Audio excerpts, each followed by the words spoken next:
Bonjour à tous. La dernière assemblée plénière des évêques de France, présidée par Monseigneur Éric de Moulin-Beaufort, s'est achevée ce vendredi. Si la SIAZ a été lancée par son prédécesseur, Monseigneur Pontier, ce sont les deux mandats de l'archevêque de Reims qui ont marqué une forme de conversion culturelle des évêques français sous la pression, on peut le dire, du président sortant. C'est lui qui, entre autres, durant 6 ans, a contribué à créer les conditions d'un dialogue plus apaisé entre les personnes victimes et les évêques et a progressé dans ce chemin de justice et de vérité. L'échange avec le collectif de Bétarame l'a manifesté ces derniers jours. Concernant les personnes agressées à l'âge adulte, un processus a été adopté pour accompagner les victimes vers la justice civile et canonique et faciliter un recours à des médiateurs professionnels. On perçoit que ce chantier est encore en cours. Les évêques ont par ailleurs voté un texte qui doit être distribué dans toutes les paroisses. Il est intitulé Résolument continuons à servir la vérité. Il vise à associer tous les fidèles catholiques à la lutte contre les violences sexuelles.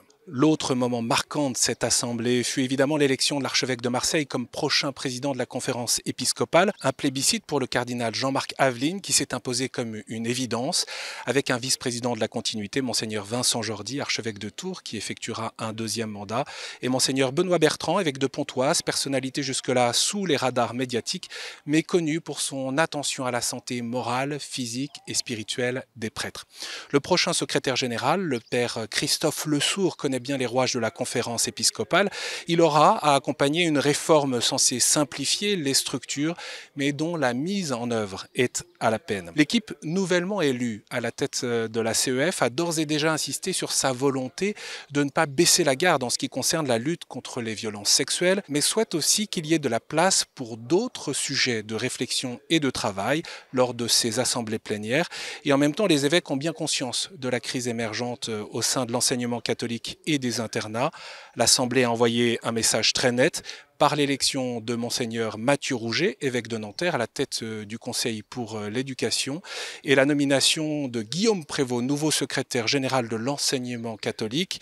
Hors du sérail, ce dernier est haut fonctionnaire de l'éducation nationale et surtout jusque-là délégué général du think tank Vers le haut, qui promeut des propositions éducatives concrètes qui veut associer l'ensemble des éducateurs, y compris les parents. Il faut y voir là en tout cas le souhait d'affirmer une plus forte présence des évêques au sein des écoles catholiques dans un contexte de débat sur la laïcité, une forte collaboration avec les instances publiques et porter un regard neuf sur ce réseau qui scolarise 2 millions d'élèves en France. Les nouvelles équipes prendront leurs fonctions au 1er juillet prochain.